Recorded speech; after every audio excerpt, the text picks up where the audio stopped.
धर्मशाला विधानसभा परिसर में खालिस्तान के झंडे लगाने के बाद प्रदेश के बॉर्डर सील कर दिए गए हैं और चौकसी बढ़ा दी गई है। मुख्यमंत्री जयराम ठाकुर द्वारा इस मामले को लेकर केंद्र सरकार से भी बात की गई है। मुख्यमंत्री जयराम ठाकुर ने कहा कि इस घटना के बाद प्रदेश के बॉर्डर पर चौकसी बढ़ा दी गई है और आने जाने वालों पर नजर रखने की पुलिस को निर्देश दिए हैं। साथ ही इस मामले को लेकर केंद्र सरकार से भी बात की गई है। उन्होंने कहा कि प्रदेश में इस तरह की कोई भी घटना सहन नहीं की जाएगी। जांच के लिए एसआईटी का गठन कर दिया गया है। सरकार ने इस घटना को बहुत गंभीरता से लिया है और पहले बातें सुनने को मिलती थी, लेकिन अब व्यवहारिक रूप से उन्होंने इस प्रकार से इस घटना को अंजाम दिया है और इसको सीरियसली लेना भी चाहिए। हमने केंद्र में भी इस सिलसिले में बातचीत की है और वहाँ से भी इस सारे विषय को लेकर के ये जानकारी हासिल की जा रही है कि इसके पीछे कौन हो सकता है। लेकिन विशेष तौर से मैं इतना ज़रूर कहना चाहता हूँ कि हिमाचल प्रदेश में हमने एसआईटी कॉन्स्टिट्यूट की है और एसआईटी कॉन्स्टिट्यूट करने के बाद सारे इन्वेस्टिगेशन की प्रोसेस आगे बढ़ी हुई है और इसके साथ साथ में जो पूरे हिमाचल प्रदेश को जो अलर्ट की दृष्टि से हमने जो एक नया कदम उठाया है, तो उसमें जो ख़ास तौर से जो हमारा हिमाचल के साथ बॉर्डर है उसमें सर्विलेंस बढ़ाने के लिए, ताकि हम सारी चीज़ों को इस प्रकार से दोबारा घटित होने से रोक सकें।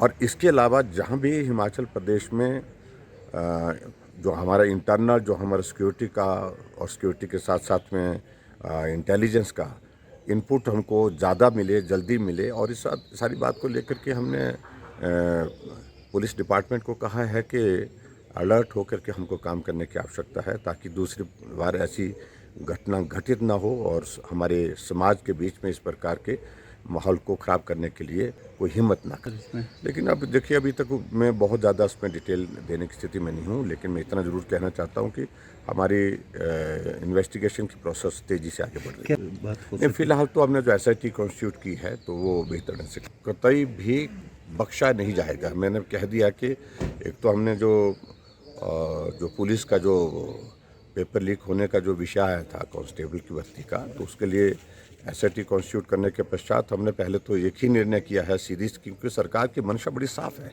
हमने पहला एक निर्णय ले लिया कि पहले तो उस पेपर को रद्द करना चाहिए, ताकि इस पर उंगली उठाने की कोई गुंजाइश ना रहे। हिमाचल प्रदेश के शिमला और धर्मशाला स्थित विधानसभा को भले ही देश की पहली ई विधानसभा होने का दर्जा प्राप्त हो, लेकिन सुरक्षा राम भरोसे है। करोड़ों रुपए खर्च कर बनाए गए तपोवन स्थित विधानसभा भवन की सुरक्षा में एक भी सीसीटीवी कैमरा नहीं लगाया गया है। तपोवन स्थित विस परिसर के भवन का पूर्व मुख्यमंत्री वीरभद्र सिंह ने 14 फरवरी 2006 को शिलान्यास किया था।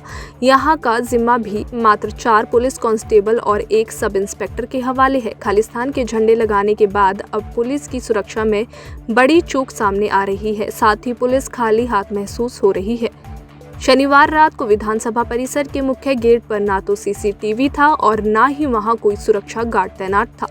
ऐसे में कोई भी शरारती तत्व विधानसभा भवन के मुख्य गेट सहित दीवार के साथ छेड़छाड़ कर सकता है।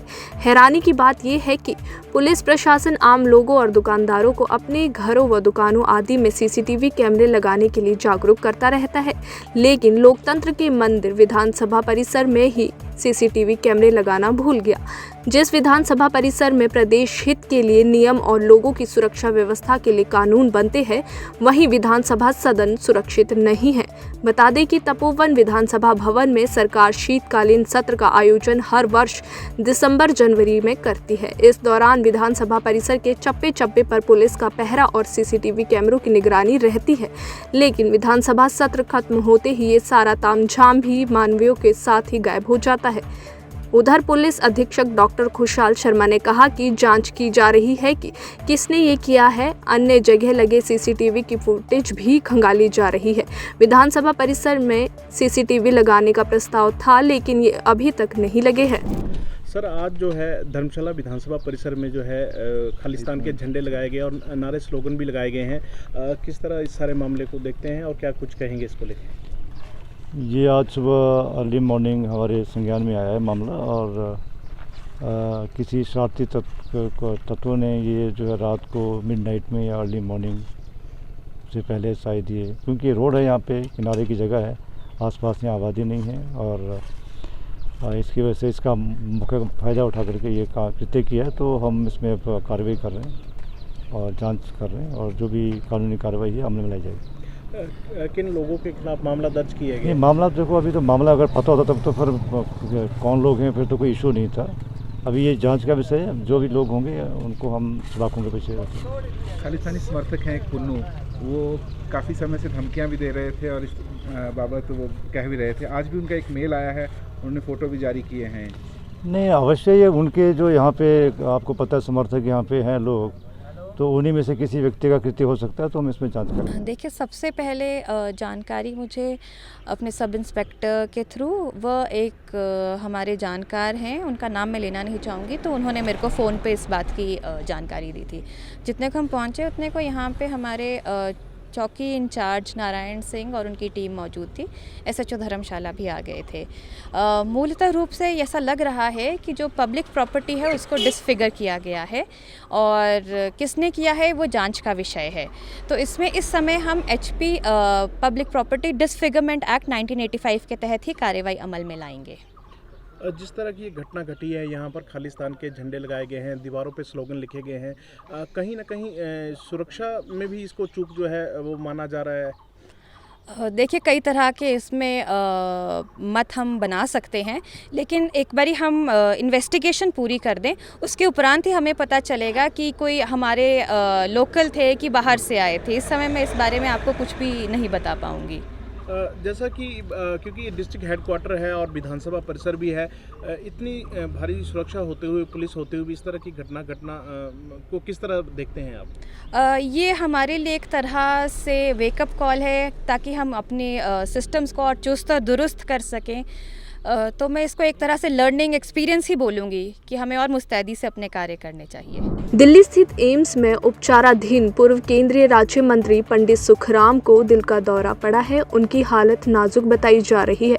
डॉक्टरों ने उन्हें वेंटिलेटर पर शिफ्ट कर दिया है। न्यूरोलॉजी और पल्मोनरी विभाग के डॉक्टर मिलकर उनका उपचार कर रहे हैं। पंडित सुखराम का उपचार 3 वरिष्ठ डॉक्टरों की निगरानी में चल रहा है। साथ ही 24 घंटे निगरानी के लिए रेजिडेंट डॉक्टर्स की ड्यूटी भी लगाई गई है। बता दें कि बीते शनिवार को पूर्व केंद्रीय राज्य मंत्री पंडित सुखराम को CM जयराम ठाकुर के हेलीकॉप्टर से दिल्ली ले जाया गया था। हिमाचल प्रदेश में पुलिस भर्ती पेपर लीक मामले को लेकर कांग्रेस सड़कों पर उतर आई है और आज प्रदेश भर में धरना प्रदर्शन किया जा रहा है। राजधानी शिमला में कांग्रेस ने DC ऑफिस के बाहर प्रदर्शन किया, जिसमें शहरी कांग्रेस के साथ प्रदेश महिला अध्यक्ष जनेब चंदेल, प्रदेश कांग्रेस उपाध्यक्ष नरेश चौहान, महेश्वर चौहान, युवा कांग्रेस अध्यक्ष निगम भंडारी मौजूद रहे। वहीं शहरी कांग्रेस अध्यक्ष जितेंद्र चौधरी ने कहा कि प्रदेश में युवाओं के भविष्य के साथ भाजपा सरकार खिलवाड़ कर रही है। प्रदेश में पुलिस भर्ती परीक्षा का पेपर लीक हुआ है। पुलिस में भर्ती होने के लिए 73,000 युवाओं ने दिन रात मेहनत की थी और पैसे खर्च कर परीक्षा केंद्रों तक पहुंचे थे, लेकिन जब परिणाम आया तो पेपर पहले ही लीक कर दिया गया था।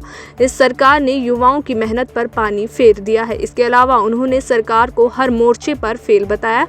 उन्होंने कहा कि विधानसभा में खालिस्तानी झंडे लगाए जाते हैं और इस सरकार को खबर तक नहीं लगती है और अब विधानसभा चुनाव में इस सरकार को जनता बाहर का रास्ता दिखाएगी।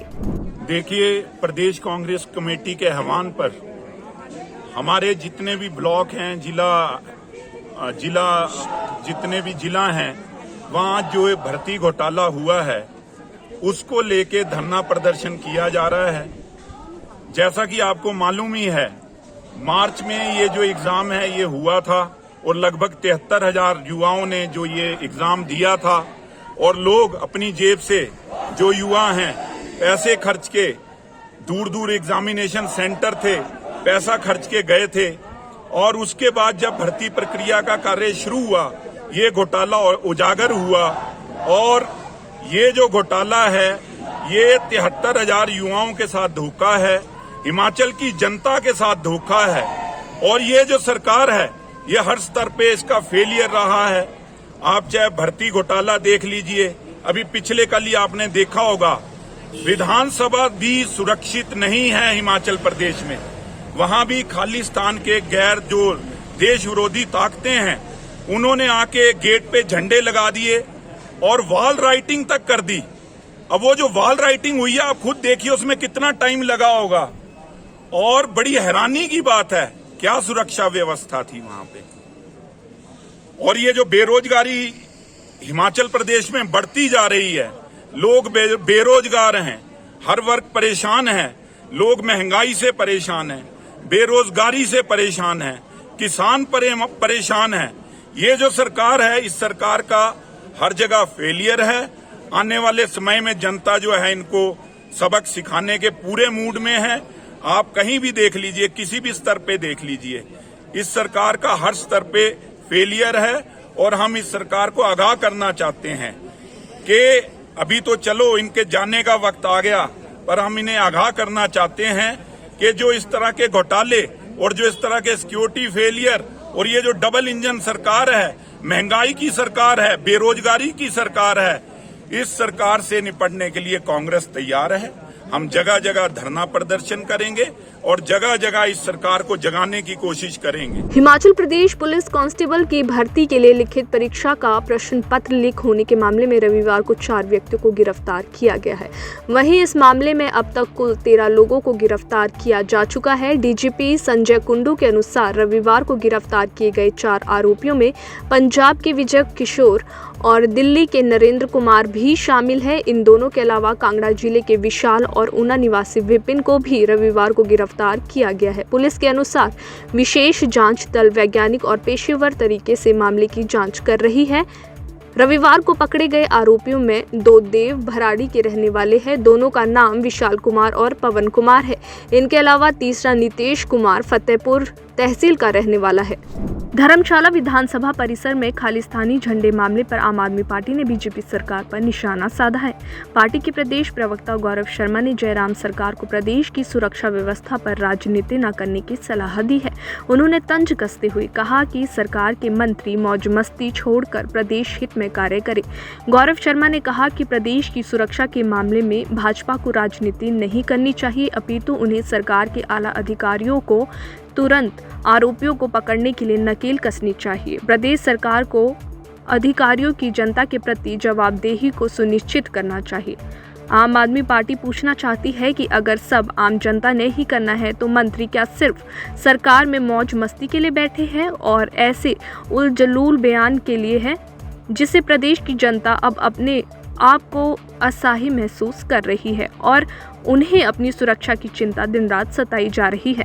आम आदमी पार्टी किसी भी देश विरोधी कोई भी ताकत हो, चाहे वो खालिस्तान हो, चाहे वो पन्नू का मामला हो, कोई भी मामला हो, आम आदमी पार्टी का बिल्कुल क्लियर स्टैंड है कि ऐसे लोगों को बिल्कुल बख्शा नहीं जाना चाहिए और तुरंत उनके खिलाफ कोई ना कोई सख्त से सख्त कार्रवाई होनी चाहिए। चाहे पन्नू का मामला हो, देश के अंदर प्रधानमंत्री जी बहुत ताकतवर अपने को प्रधानमंत्री जी कहते हैं, आम आदमी पार्टी उनके साथ है, वो बात करे और विदेशों में तो उनकी अच्छी पकड़ है, वो पन्नू को पकड़ के लाए और उसे कड़ी से कड़ी सजा दे। जो देश में वो माहौल खराब करने का काम कर रहे हैं, उसे आम आदमी पार्टी बिल्कुल भी सहन नहीं करने वाली है। और जहां हिमाचल प्रदेश की सरकार की बात है, विधानसभा के अंदर ऐसा कृत्य हो जाना और विधानसभा परिसर जब सुरक्षित नहीं है तो आम जनमानस कैसे सुरक्षित हो सकता है। हम हिमाचल प्रदेश से सरकार से मांग करते हैं कि दोषियों के खिलाफ कार्रवाई होनी चाहिए। दोषी कोई भी हो, किसी की भी शय का हो, उसे जो है आम जनता के बीच सार्वजनिक करना चाहिए कि किसकी शय पे कौन वो व्यक्ति है जिन्होंने ऐसा कृत्य किया है और शांति जो हिमाचल प्रदेश की उसको भंग करने का काम किया है। आम आदमी पार्टी पुरजोर समर्थन करती है प्रदेश सरकार का कि अगर ऐसे आरोपियों को पकड़े, उनके खिलाफ सख्त कार्रवाई करे,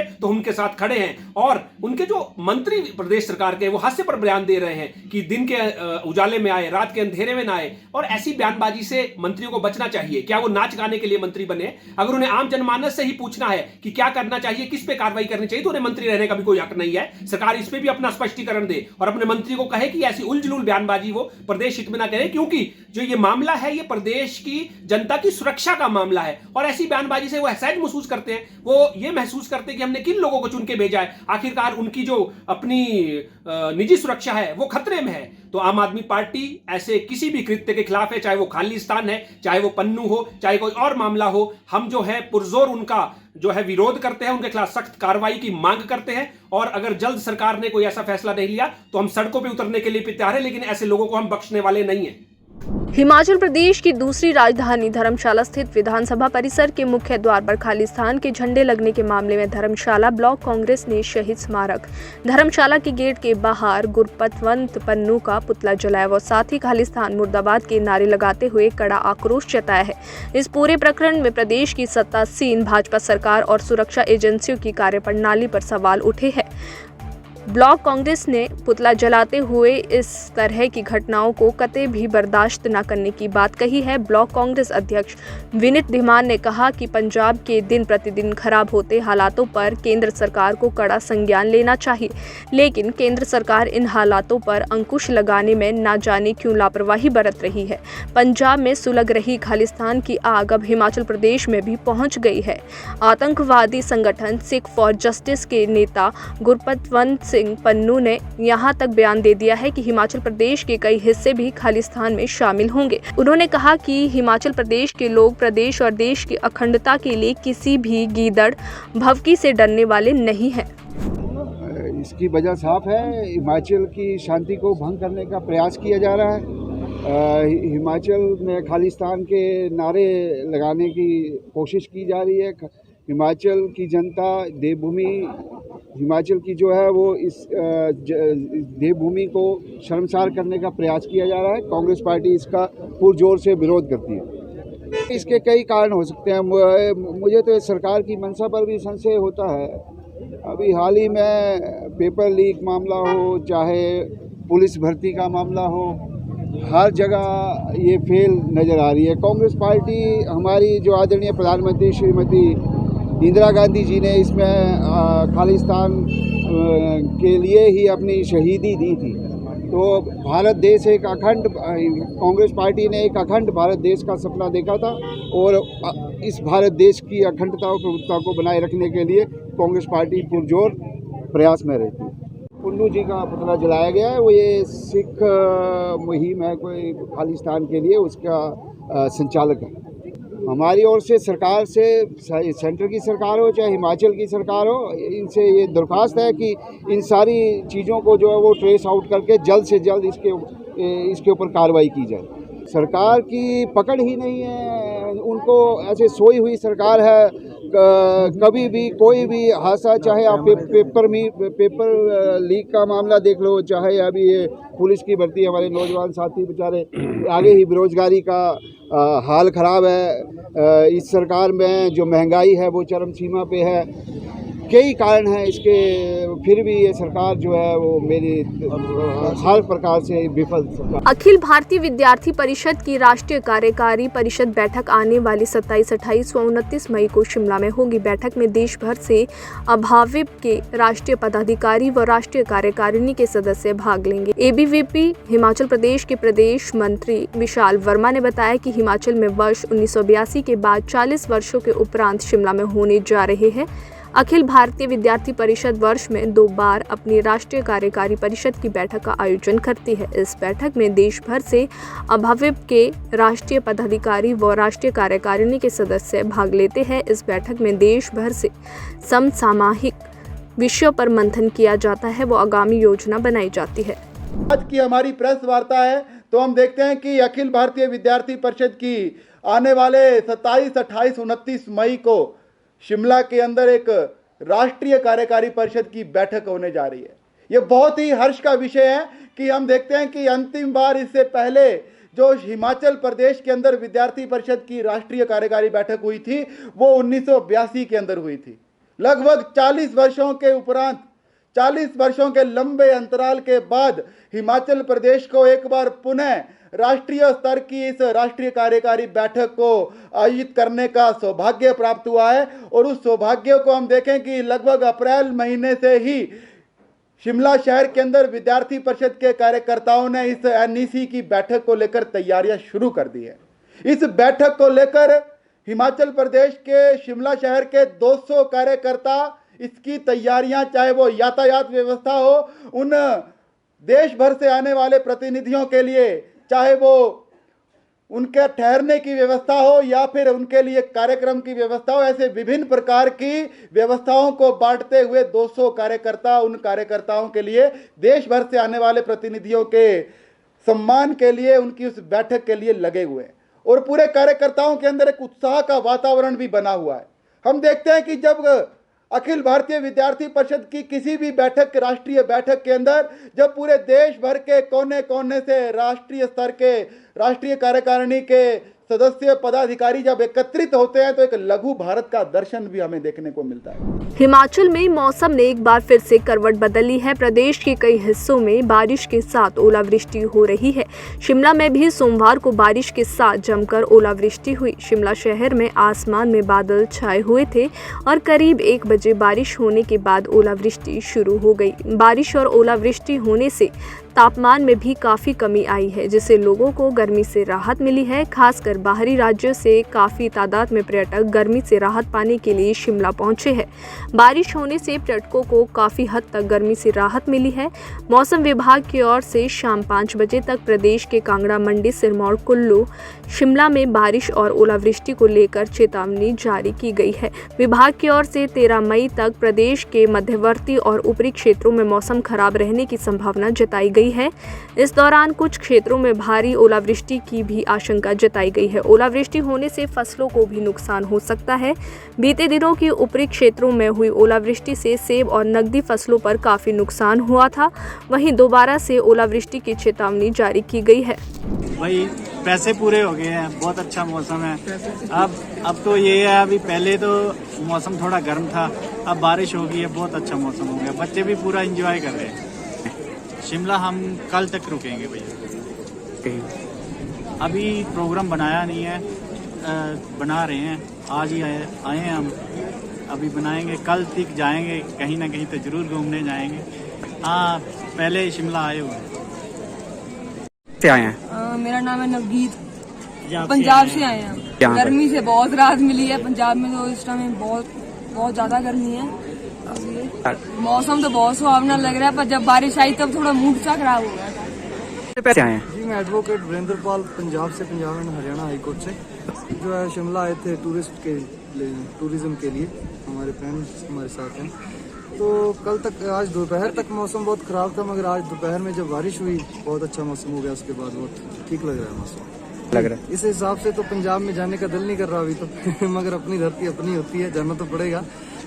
ठीक है, मौसम बहुत बढ़िया है, ठीक लग रहा है। देख के बहुत अच्छा लग रहा है कि बिना मास्क के, जैसे कि पहले से जैसे हालात थे, नॉर्मल हालात थे, वैसे हो चुके हैं।